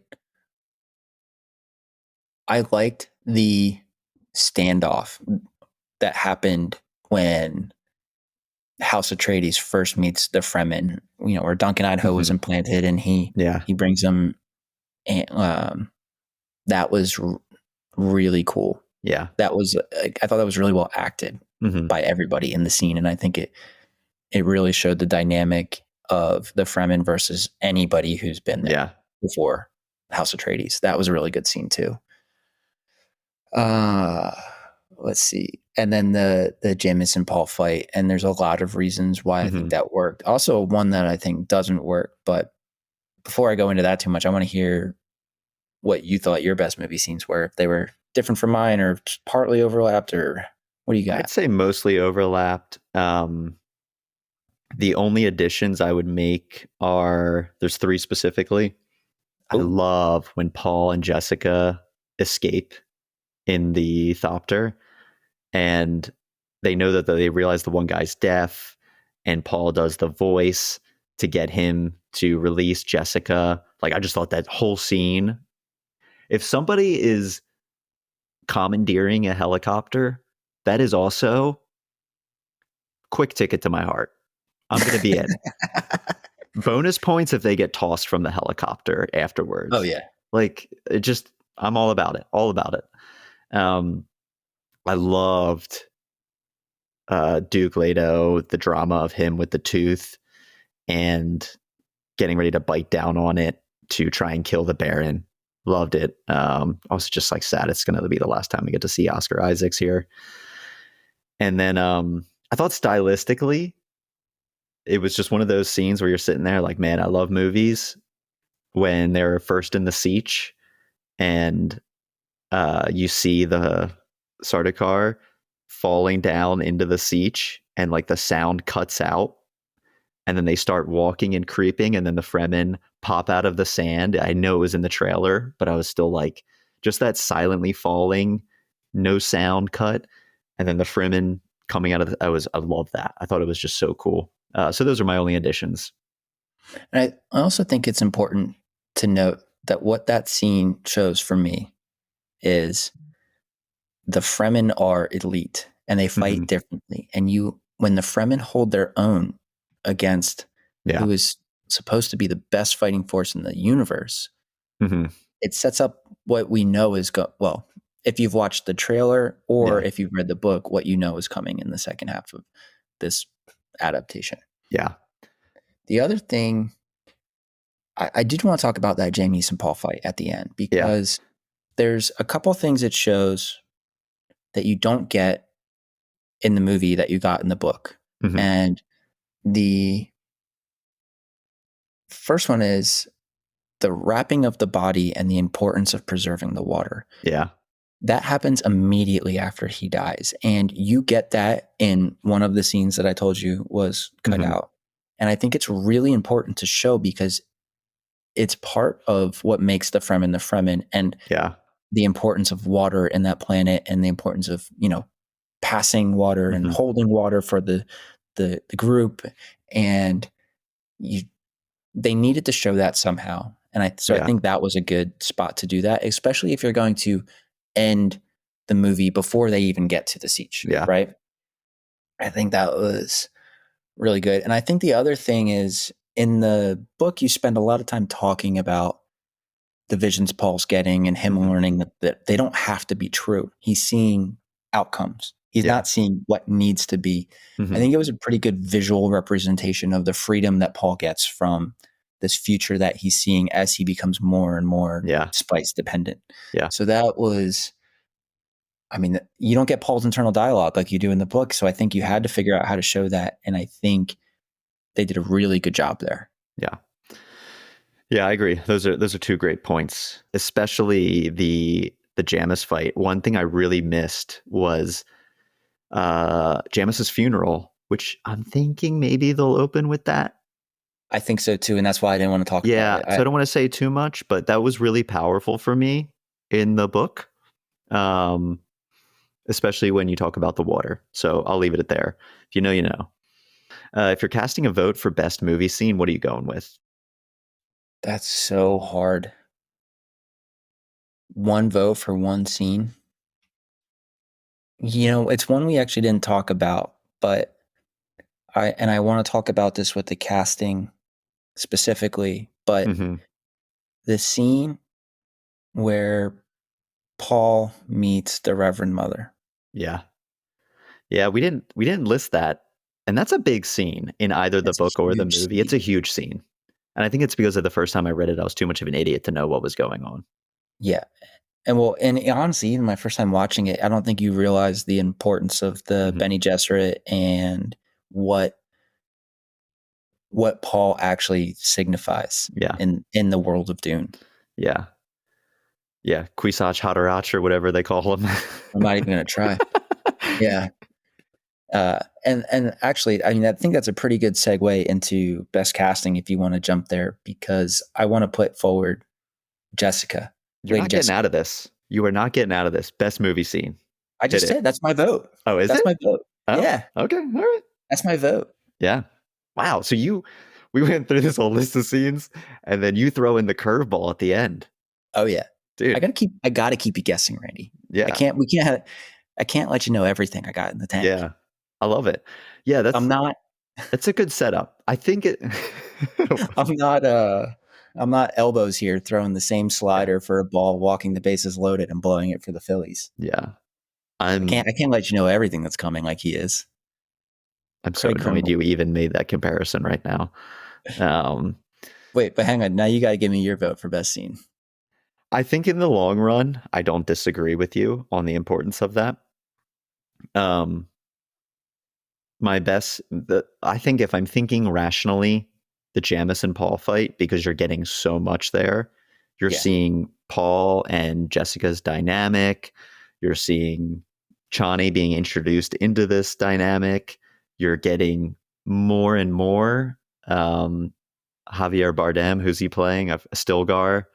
You're seeing him. You're getting a real introduction to the Fremen. There's so much happening there. That was awesome. Really cool to see. 13-year-old boy Randy, the invasion, and Jason Momoa going apeshit. Yeah. Love it. But So good. but I do love the Jamison Paul fight. Okay. All right. Okay. So Now we're to gonna like recircle back into that segue, Yeah. I want to put forward a vote for Jessica. And here's why I think Rebecca Ferguson absolutely killed it as Lady Jessica. She's is awesome. When you read about the Bene Gesserit and the Reverend Mother and everything they do, it's so mental. Yeah. And Jessica Ferguson, I think, literally had a perfect performance because she did such a good job of visual acting and showing these complex emotions and the calculations that she's doing in her head about things. Yeah. You see it on her face, you see it in her body, and it's such a critical part of that book that I literally think it was perfect. And I think that it's so underrated if you haven't read the book and you don't understand what she's going for Mhm. and you miss some of those like nuances that she has as a performance. I think it's unfortunate, but if you have read the book and you see it, I think it's perfect. I literally think she did a perfect job, and I cannot speak highly enough of what I thought of Rebecca Ferguson's performance as Lady Jessica. Yeah, she was awesome. I mean, and something we didn't even state yet at the start is like, this is so different than typically how the mother of a chosen one character is, where the mother is just like, there's no emphasis on them. It's That's very way true. more on the father or Obi-Wan Kenobi, Gandalf, like whoever is this wise sage leading them. Where Yeah. Jessica is maybe one of the most complex characters in Dune, and is so important and vital to this story and how Paul got to where he is and why he is the way he is and where he's going, that it's just so different than stories we typically see in the fantasy sci-fi world, where the mom is like, an actually well-developed, fully fleshed out character, which is really cool. And I totally agree. She killed it. That is an absolutely excellent point. I have nothing to add to that. That was excellent. Yeah. Yeah, I'd say she's my best casting too. I mean, Timothy Chalamet, he had some big shoes to fill in this role, and he did great. Dude, We talked about it. The others did great, but if Jessica, I were she to was awesome. lowball Timothy Chalamet's performance, it's a 9 out of 10. Yeah, he was awesome. You know what I mean? Like it was that they were that good. Everybody was that good in those roles. Yeah. I mean, we've talked about it. Like every time we talk about a new character, we talk about how good the casting is. And I don't know if I had to pick one, I think Jessica, but everybody else, I think the lowest I would give anybody's performance is like an 8.5 out of 10. Yeah. Yeah. And I don't even know who that would be. That's just me guessing at this Yeah. point that it would be that low. Not even that low. Like that's how low it would get. I don't know. Yeah, I agree. I mean, continuing on, best adaptation choice. You have anything top of mind? I think there's two, and I think we've talked about both of them already. And for me, the best adaptation choice was one, not trying to make this entire book in one movie. I mean, you just cannot do it. Even a 3-hour movie, that is just not enough time for a novel as complex as this. Yeah. And then the other one I've got going is how in the beginning, Chani gives the like Fremen point of view, and you get the background of spice and Arrakis and why it's so important. And I think that context is super important. I thought they found a really cool way to do it, and it built trust immediately. Yeah. Yeah, I agree. I also had splitting it into two movies, at least for this first book. I think because the issue is it's so dense that if you do it in one, maybe you make a casual viewer a little bit happier that they're just one movie in, but you're just gonna have to trim so much out that it's like, is it even worth it? Like, is the story gonna come across in a single Yeah. movie? It's just tough to do. And I think you mentioned this at the start. It's more of an exception than the norm that when they try and condense something, it ends up being successful. It usually just winds up pissing people off, which I think this would do. I mean, let's call back The Shining, right? Yeah. And my feelings for that and how they had to cut so much out of that story that it became a different movie. It's not Yeah. at all. Yeah. And that's what would have happened here. Yeah, I agree. The only other one I had two others that I wanted to throw out. I loved Leah Kynes in this movie, and I thought it was a great choice to have Leah Kynes be a woman in the movie. And I think it works for a few reasons. One, I mean, this was written in the 50s, 60s, so it's just like mostly like a bunch of dudes in the book. But I also think it just like it makes it easier to tell who's who because not everybody looks the same in the movie. Like I know people often said at the beginning of Game of Thrones, like it's like, everyone kind of looks similar, like, and you're trying to tell who's who. So I thought it was like really helpful. One, two, I think the actress did an amazing job. I know you have her name in the doc. Was it? Yeah, Sharon Duncan Brewster. Yeah. She was awesome in it. Great performance. Mm-hmm. Really, she was awesome, I think. Yeah. I agree with you. I think that was a really good point. Not only the choice of making her a woman and putting a woman in a position of power like that, but also the casting choice was very well done, I think. And honestly, when I tried to read the book, didn't read the book, watched the movie, read the first part of the book, yeah, when we did this, and I was really able to see her fill that role in the book, and that was really cool because I think it was better than what I was reading before, having like that mental image of her being that character. Yeah. Yeah, I agree. And like, while I really love Dr. Kynes in the book too, especially in the beginning at that banquet scene, dinner scene we talked about, it just made the character feel more distinct from like Stilgar, and it just, I don't know, it just added a new flavor to it. And I think it just also made the world feel a bit more full, like just seeing different people, and also knowing that I don't know if this is a spoiler, but maybe just skip ahead 10 seconds if you don't know, that Dr. Kynes is Chani's mom in the first Dune book. And I don't think they explicitly say that in the first movie, but I think it makes the world feel a little bit more real and lived in. So I like that choice a lot. Yeah, I actually had that in my what do they need to cover in the next adaptation section. That's a good one. It's weird because where the book ends or where the movie ends, at that point in the book, that information. Mm-hmm. And so, it's important information. It's important context to know, especially for the lore. And I don't know how they're going to get around not covering it at all. Yeah. Yeah, I agree. The only other one I had for best adaptation choice, I liked that in the movie, the scene when they first go out into the sand, the decision to not have Paul stay in the thopter, and that he goes out and he wants to save, the workers on I forget what they call the rig. But I thought, one, it makes a great movie scene. It just adds a little bit of suspense and action. But I thought it led to some of my favorite small moments in the movie, which is like Paul stepping into the sand the first time, and kind of like, what's that like? You kind of get just a little bit of a background on, what type of person he is. It's the classic, like, chosen one, cares about the little guy and wants to help them out. Yeah. But I don't know, it works for me.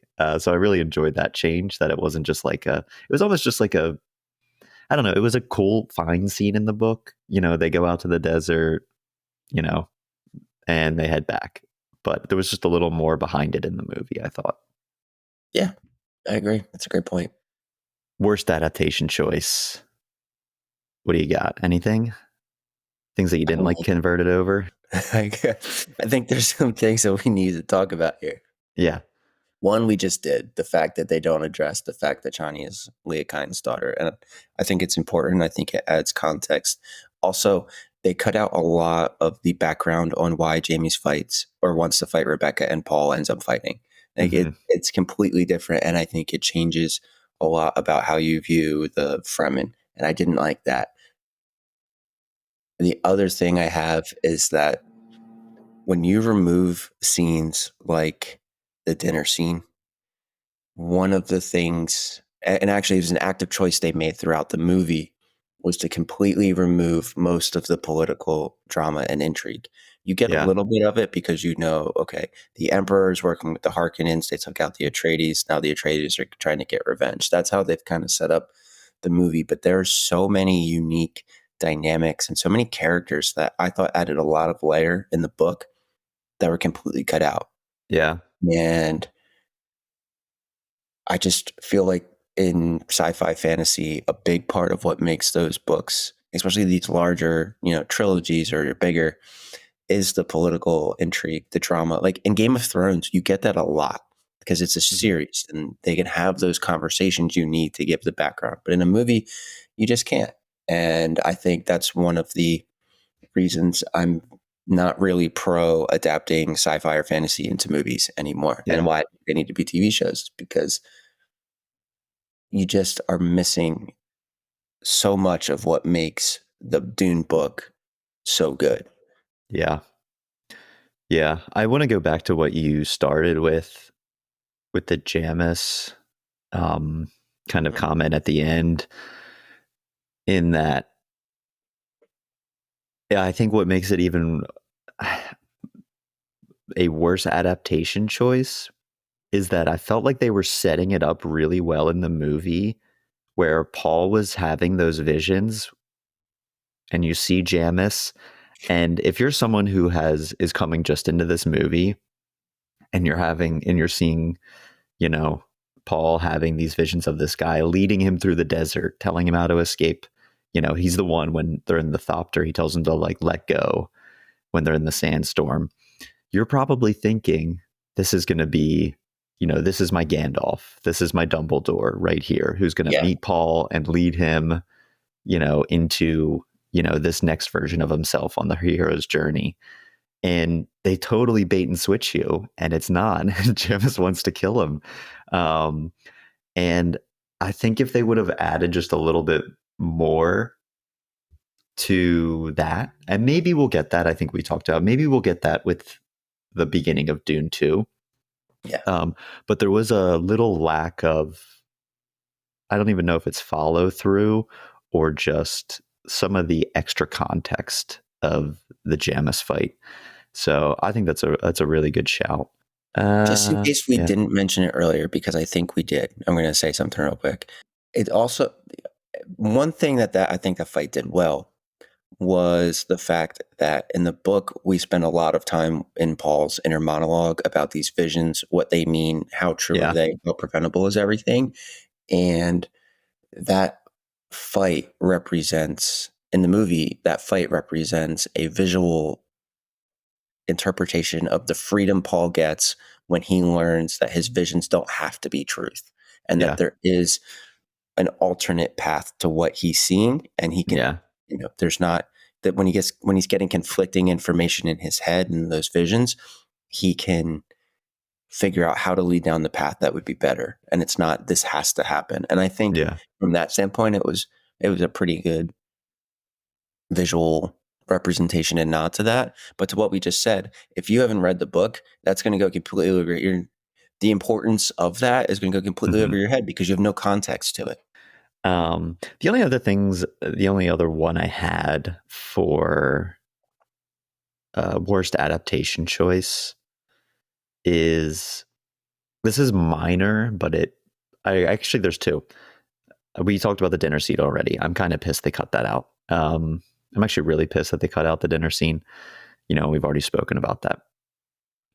But also when there's the invasion, they show them as the Sotokar in the movie, when in the book they're disguised as Harkonnens to kind of keep that card up their sleeve that they're working with employing the Sotokar. And they're supposed to be like this fearsome fighting, group, mercenaries, pretty much. So I think I understand why. So you can kind of just visually see these distinct groups, but it's still something that's a little bit meaningful, I think, in the book that they changed, which I didn't love. I hear you. I'm going to give a counterpoint to what you just said about why. When we talked about Duncan, Idaho and Ernie Halleck and how the way they gave those characters some scenes that they really didn't get in the books, I think if Duncan, Idaho is fighting the Harkonians, it's not the same as knowing that he's fighting the most elite of the Emperor's forces and taking out 10 or 12 of them by himself. Yeah. And I think for that reason, almost exclusively that reason, I'm actually pro changing the fact that they were disguised as the Harkonians. But I definitely see your point. It was, but again, that goes back to the political intrigue. And if you're cutting out all of the political intrigue of you can't know that the Emperor's forces are there, then it doesn't matter. Yeah, totally. So when you make those changes, it takes away how the delicate that operation was, and it becomes just a true invasion, I think. Yeah. Yeah, it could be one of those things where it's like when you read something and then you watch it and you're sitting there in the theater and you're like, why are they changing this? But then after you kind of sit back and think on it, you're like, it kind of makes sense. Like, I'm cool with it. Like, it's not that big of a deal. Yeah. It's probably one of those things. So I'll eventually get over it. Yeah. I've actually got more here. Yeah. I wanted to just jump real quick. Now that I'm looking through my notes, I wanted to jump back real quick to where you were talking about how they changed the carryall scene and where Paul was helping the workers. One of the things about that scene that bothered me, and again, this goes back to if you remove all of the political intrigue, the change works, but it still bugged me, was that they made it from they took it from active sabotage to just leaving them bad equipment. Yeah. In the book, it was this pilot flew away because he was paid to by the Harkonians. And in the movie, it's just the fact that the Harkonians left damaged equipment. And I don't know, it loses something for me there. It was very cool visually to watch that scene, don't get me wrong, but it just felt off. And again, to what you just said, it might be me just being like, oh, that's not how they did it in the book. And then sitting back and realizing that this is really no big deal because of every other change they made. But I'd be remiss if I didn't mention that. Yeah. And there's an aspect too where I always have to pause and I'm saying, it's like, okay, Denny he's a massive Dune fan. And like, if he's changing this, I'm sure there's a reason it's going to work out. Like, it's not like, there are sometimes, you'll see a movie or a sequel or whatever it is that is just a clear cash grab. And like, you're questioning the creator's like intentions. Like, do they really care about this, material? But that is like not the case here. So even when I'm like annoyed about the Sotokar army, which I have no idea if I'm saying that correctly, I'm like, it's fine. He's like, he's not doing this with ill intentions or because he forgot. you know, there's probably some method to the madness here. Yeah, no, DV is definitely a fan of the book, and it comes through, I think. I love how you refuse to say his name. Not gonna happen. I'm gonna Yeah. butcher it. It's gonna be embarrassing. Yeah. Did you have any other worst adaptation choices? I don't. Yeah, I mean, if we're good on the worst adaptation choices, do you want to jump into the best use of sound effects? Do you want to kick us off? Yeah. I mean, I think this is in general.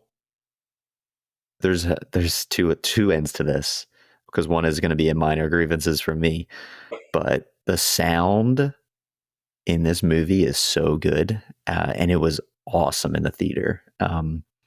And I was reading that I think there were only 4 sounds, and I have no idea which they are, that they actually used like computer generated noises for. Everything else was like practical recording. Really? Yeah, my favorite one, which was actually up there with some of my favorite scenes, was when Paul steps into the sand for the first time. They put Rice Krispies on on the sand, and they put a mic right next to his boots so that it was making that crunching sound, because they wanted to sound like the sand was different with the spice. Yeah. And yeah, your boy DV said that he was like watching out of his trailer and seeing like his sound designers sprinkling Rice Krispies on the ground, and he's just like, what the hell are these guys doing? um, so that was a good one. I have 2 others. The thumper was, Yes. they took this underwater mic that they put on whales for like research, and they put it under the ground, and then they were banging the sand with a rubber mallet to get it. I thought that was pretty awesome, and that just sounded really good too in the movie. Sorry, I'm like processing that. I know. That's I wild. also think, like, how do people, like these guys who do the sound designs, like, man, like, how do you even come up with this shit? I see them on TikTok all the time, and they'll be like, "Oh, I'm scoring this," or "This is how I would do that." And they have like a snare drum with sand, and they have a chain, and they're clapping bricks together. And it's wild what they not only can do, but pull off. Yeah. My last one was the this is great too. The sound of the worm, which they did not bring DV into how they did this. It came out after, I think I read it in a New York Times article. They put a mic inside of a condom and drug it through the sand. No. To get the sound of the worm. Oh my God. What? I know. I thought that was great. But I think Hans Zimmer, the sound in general was just, it was so good in this. And I think that like the continuous, like, sort of, you know, Fremen like yelling or wailing that is kind of like happening throughout the movie. It's just, it just sets the mood really well for it. Was there anything that stuck out to you for sound? I mean, there are so many things that you could put a mic in and drag it across the sand. I know. To make it sound, you know, that some guy went, you know, it's going to be funny. Yeah. Let's put the mic in a condom. Yeah. Like who thought of that? Some intern, some 22-year-old intern was like, this is going to be really funny. Guys, trust me, this is going to be good. Yeah. And then they listen back and they're like, you know what? That sounds really good. Yeah, that's great.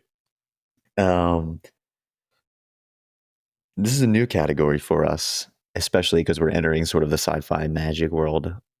What is your favorite use of magic or tech in the movie? I really liked the adaptation of the voice. Yeah, it was good. It was scary. And that is probably, if I'm thinking about the movie specifically, my favorite use by a lot. Mm-hmm.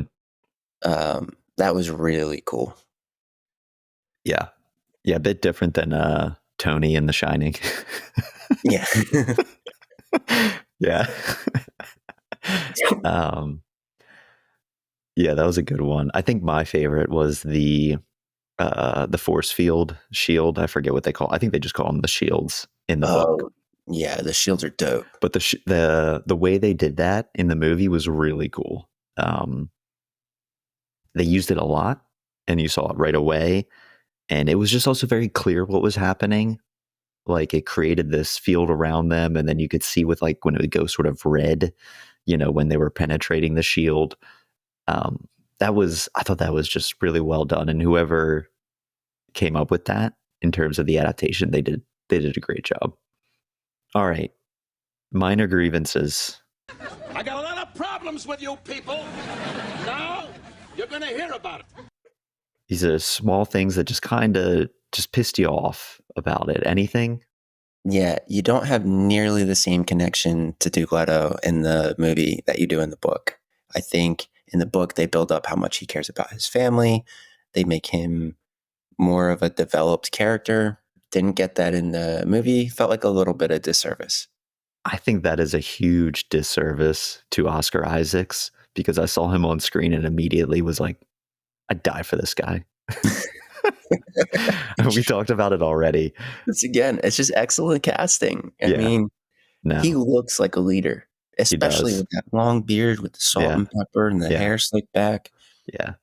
No, he's definitely the type of character you're just bummed out. You're like, man, wanted to spend more time with him. Sucks that he's gone already. And he's going to be gone. Like, there's just no way. I wanted to spend more time with him in the book too, but at least you get a lot more there. Yeah.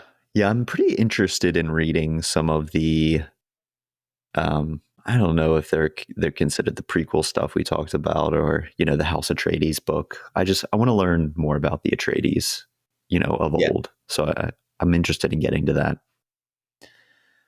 One of my minor grievances, while the sound was great, the level of the voice volume to the sound in the movie, it was Christopher Nolan bad, like Dark Knight Rises. Like, I am like, what is going on here? It was so quiet, the talking, and maybe it's just because they were like, wow, the sound design and Hans Zimmer like killed it. Like, let's boost this. But it was just so, like, there were so many times at home that I was turning up and down the volume because I couldn't hear what they were saying. And we watch with subtitles. I don't know where you stand on the subtitle game. We're a subtitle house. And it was nuts. I was so excited for this to come out on streaming or Blu-ray just so we could rewatch some of the scenes. Because in the theater, there were so many Lady Jessica scenes. I had no idea what she was saying. She was just whispering. I'm like, what is going on? Like, this is such a bad choice. So that really pissed me off. Yeah, that's a good one. Yeah. I don't even know if that's a minor grievance. That's just a grievance, I think. Yeah. I mean, I don't know. I felt like I was just old man shaking my fist at the cloud on that one. I was like, what are we doing? Like, call me a boomer if you want, but Jesus Christ, I can't hear this. The other one I had, and this is more of a minor grievance. Yeah. In general, not just movie, is when has a henchman ever in the history of henchmen been given the task of take these people into the desert and kill them? And have they ever successfully completed that mission? Like, why do emperors and like ultimate villains do this? Like, you're sending Lady Jessica and Paul. Yeah, you know what? Don't kill them right here. Take them into the desert and kill them there. What? When? Like, is that on the resume of like actual successful henchmen? Like, yeah, I successfully took them out and killed them in the desert. Like, that was me. Dude, that's like first bullet point success on a resume for a henchman. Yeah, seriously. You're right. And you're just roasting a trope that we've seen over and over again in sci-fi and fantasy. But yeah, it's or the monologuing of villains, right? And then like that gives the main character time to get his wrist ties loose so he can get out and fight. It's like, shut up. Shut up. Yeah. What's funny though is with the trope is whenever the main villain says to take them away to kill them, I groan. But as soon as we get into the action scene of them escaping from the henchmen, I'm like, fuck yeah. let's go. Yeah. They're getting out. So I'm just like, I'm a complete victim to the trope too. Any other minor grievances you had? You know what? No. All my grievances, and this might just be a personality trait of mine, but when it's a grievance, it's a grievance. Having Yeah. like a minor grievance it's going to be pretty hard for me, I think. Yeah. I kind of live in the minor grievance world, so I can put this category on my back for sure. I mean, we talked about it a little bit. I mean, actually, we've said it so many things wrong. Just the naming of this, it's cool. Trying to say it out loud, like, I don't know. Just give me some, like, instead of what do they call the back of a book where they like, where you can reference things, whatever that's called. But we need like a phonetic section of this book, because I literally sound like a dumbass talking about Dune to people because I have no idea how to pronounce one name in this besides Jessica and Paul. That's it. That's all I got. I don't think I have any other minor grievances in this one. I mean, my main one was the voice volume. It's just making me a little irate. Yeah. All right, let's move on to best quote. We hit on mine a little bit already, but I want to hear any potentials you have. And we may have said this one earlier. I'm actually trying to remember. Yeah, I think mine are, and this was definitely somebody's yearbook quote, and I can't find it. But I know what you're going to say.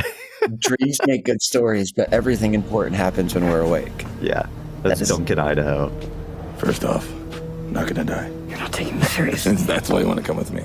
Listen, dreams make good stories, but everything important happens when we're awake. Because that's when we make things happen. Somebody put that in their yearbook, and I'm going to find it, and we're going to blow that up. Yeah. Yeah, it's definitely in Duncan, Idaho's yearbook.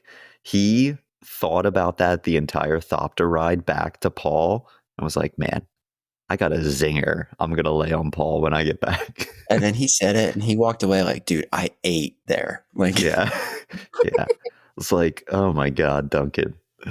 Yeah, that was like, it works, but it was so cheesy. Any others you had? that's it. I'm Yeah. done. What do you got for me? I think some candidates. I would say, of course, Fear is the Mind Killer.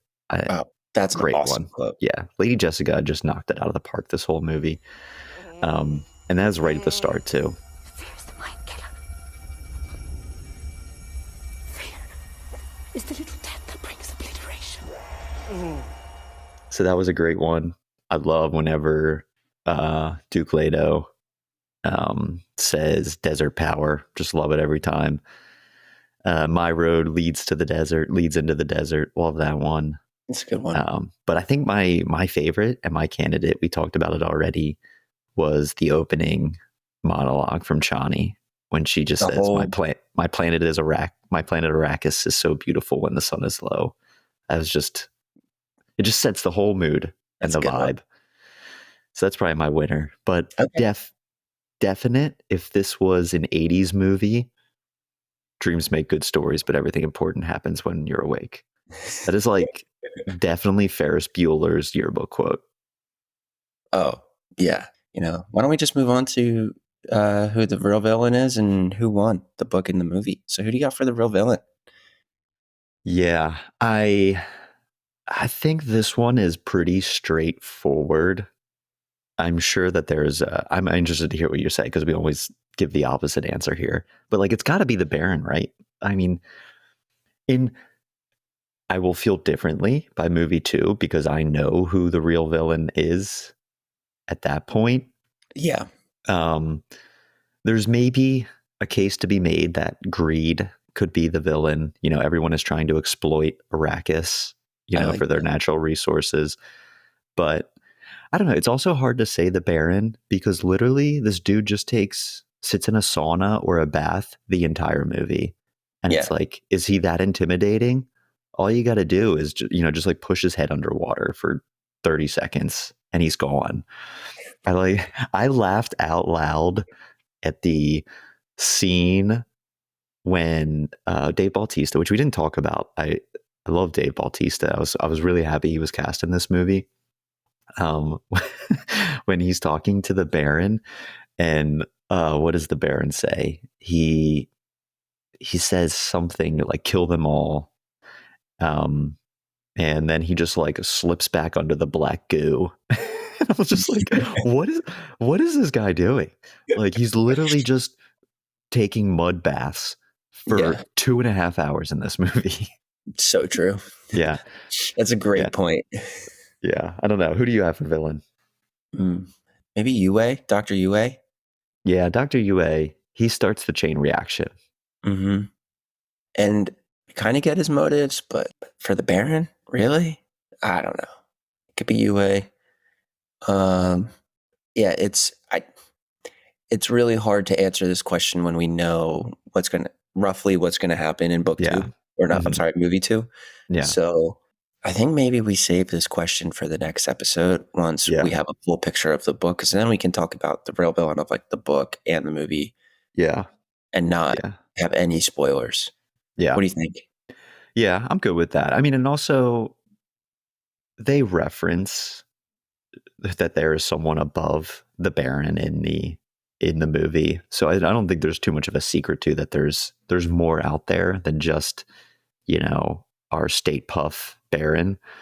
But it's hard to make, based on what you know from just watching the first movie, it's hard to make that case, I think, that the Emperor's the true villain. Yeah. Yeah, that's true. Yeah. I mean, and even when we were watching this with my girlfriend, she was just like, do we know the Emperor? Is the Baron the Emperor? She was just like, it's not very clear in the movie. All right. Who won the book? Fans of sci-fi and fantasy won the book. Going meta. Love it. Yeah. I got to have a meta choice. Yeah. Who do you got? Who won for you? The book. I think, and I'm influenced again by just what I know of the further story, which I think is tainting it a little bit. Okay. But Lady Jessica, for me, I think she sets all of this in motion. Paul, being the God, I can never remember what the our witch tribe call him. Kwisatz Haderach. No, is he Mua? I don't even remember. What is their nickname for Paul? He's not Muad'Dib. That's what the Fremen call him. I think it's Kwisatz Haderach is what our Bene Gesserit. I feel whenever I say Bene Gesserit, I have no idea how to say it. I feel like right, the Bene Gesserit. Is it right? All right. Yeah. I feel like Brad Pitt in Inglourious Bastards when he's trying to speak Italian. Like that's how I feel. Yeah. Yeah. Sorry. I would go. No, you're good. I would go Lady Jessica. Okay. Yeah, it's a good choice. Movie. Timothée Chalamet's hair. Yeah. It's so perfect in every scene. It's frustratingly perfect in every scene. Yeah. Yeah, he's great. I mean, it's money. His hair's money. Yeah, there's good hair abound in this movie. No one is having a bad hair day in Dune. And maybe it's the climate. I don't know. It's all that sea salt on Caladan. Their hair is just perfect. That's true. I wonder if it'll get worse because Caladan seems like even though it's not warm, it seems like a humid, moisture climate where Arrakis, that's dry. That's going to dry out your hair fast. It's going to get brittle. You're going to get cracks in your skin. They don't have moisturizer with them. Yeah. Yeah. We'll see how Muad'Dib's hair is looking in part 2 after he's been there for a while. I mean, he is the chosen one, and I have never seen a chosen one movie where the chosen one has bad hair. So Harry Potter doesn't have great hair. I mean, Goblet of Fire, he's got some rough hair. I mean, that was the style then, but he looks rough. I mean, have you looked back at pictures of us from 8th grade? Our hair was pretty rough. Yeah, too. I mean, I have the exact same look. I was basically Goblet of Fire for 8 years. Yeah, I mean, I would say Timothée Chalamet won the movie. And I'm even more excited to see him in part 2 after the trailers, as I was worried about, like, can he do a mature Paul? Because he looks so young. Yeah. And not that Paul is young in the books, but can he pull off some of the scenes to come? And I'm eager, and I think assured a little bit from the trailer that he can do it. And I Yeah. think he did it. He plays a character that, has a lot of expectations for the fans. Honorable mention to Lady Jessica too in the movie. I thought she was excellent. Rebecca Ferguson. Yeah. Yeah. So I would say Timmy.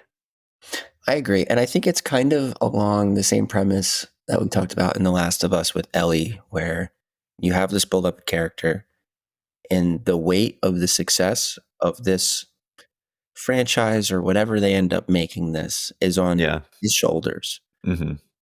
And I agree with you that he did a great job in the first one. And if I don't even think he needs to elevate, but if he just does the same quality, like level of quality in the second movie, it's a success. And if he can elevate that performance at all, then that's franchise building performance there. Yeah. Love it. Sweet. You want to take a break and we'll move on to closing? Yeah. In terms of kind of like the four quadrants, I think that for me, this falls into, I think this is a good adaptation. And I think it's also a good standalone. Like if you were to just watch this movie, I think you'll have a fun time. I think it's enhanced by the book. I think they almost expect you to know some of the background, but I've talked to people who never read the book and they were like, oh, that was a pretty good movie. Like that was fun. It looked good. I had a good time with it, but you're going to definitely be a little bit confused if you don't know some of the backstory, but I'd still say these are both good standalones. Yeah, I agree. I think it fits top weight. Jesus. I think it fits squarely into that upper left corner of good adaptation and good standalone. Yeah. I agree with you. Cool. Completely. In terms of ranking. I think you and I are going to disagree here. Right now we have 1, The Last of Us, 2, Jurassic Park, 3, The Shining. Where do you see this fitting in? And I know we've talked about how we can't tie anything. Let's start here, and then you can continue. Is it accurate to say that the top 2 are not changing? I don't know. Oh, okay. And that's where I'm torn between. I see where you're going. Better than Jurassic Park or not? Because The Shining is definitely falling to number 4. That adaptation was gross. I don't think it's a better adaptation than The Last of Us. I'm going to put it in 3. I think Jurassic Park just slightly beats it because Jurassic Park didn't have as much. We talked about how the political intrigue and a lot of that behind the scenes drama had to be removed from this movie. Jurassic Park didn't have a lot of that, or not nearly as much of that as Dune has. So there wasn't as much that needed to be cut out. And because of that, I think you get more of like a whole Jurassic Park book vibe from the movie. Yeah. And that is giving it a slight edge over Dune for me. Yeah. I agree. I was worried I was going to have to bargain with you on saying I will put it above The Shining, but I will not put it above Jurassic Park. But I don't have to bargain now. I would hope you would put this above The Shining. Yeah, I would. I think it's what I will say on this is I could see Dune Part 2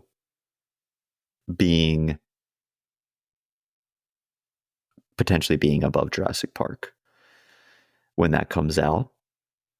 I think that there is a lot of work Part 2 is going to have to do with this ending. And I'm excited to see. I think if they're successful and if this elevates my book experience in Dune Part 2, I could see Dune Part 2 being a smash and being pretty high in my ranking, but we'll see. The jury's still out. We're kind of like smack dab in the middle of this story. And how I feel about Part 1 might change too by how Part 2 goes. So I feel pretty comfortable with it being at number 3 right now. Yeah. And to your point, exactly what you just said, it's It's in number 3. And now, admittedly, there's only 4 in our list, but it was, a close to being number 2, and we've only seen half. We haven't even seen the entire adaptation, really. Yeah. So Yeah, exactly. I agree with you completely that it'll be interesting to see if Dune Part 2 has the power to move it above Jurassic Park for you, because I know how great you feel about that. Yeah. Yeah. So I feel good on where we're at. Yeah. Cool. Well, yeah, I mean, let's move towards wrapping this up. Next episode, I'm pretty sure we're going to go with this one next. We're having a little bit of debate not debate. We're trying to see what is the best experience to cover first, Oppenheimer or Killers of the Flower Moon. So it will be one of those two. I'm thinking it's going to be Killers of the Flower Moon, because Oppenheimer won't be coming to streaming, I think, until, you said late November, right? Yeah, November 21st is when it's supposed to start streaming. Yeah, so I want to rewatch that before we cover it. So I think we're going to be making our way down to Oklahoma to cover this heartwarming story involving greed, oil, and Native American exploitation. It's just a classic, heartwarming Disney story that will just leave us all feeling excellent. We're going to be covering the David Graham book. Awesome book. I mean, at least from my perspective, I really like the book. We'll see how Nick felt. And the recently released Martin Scorsese movie starring King Leo and our boy Bobby De Niro. So if you have any thoughts, questions you want to share, reach out to us at readwatchplaypod@gmail.com. Message us on Read Watch Play Podcast on Instagram. As always, if you have any suggestions for future stories, give us a shout. You can find us on all your major platforms, Spotify, Apple, wherever you get your podcasts. Please rate and review, 5 stars only, or you'll get eaten by a sandworm. And just tell people about the pod. Thanks, everyone, for listening. Thank Nix for joining me. Till next time, the spice must flow.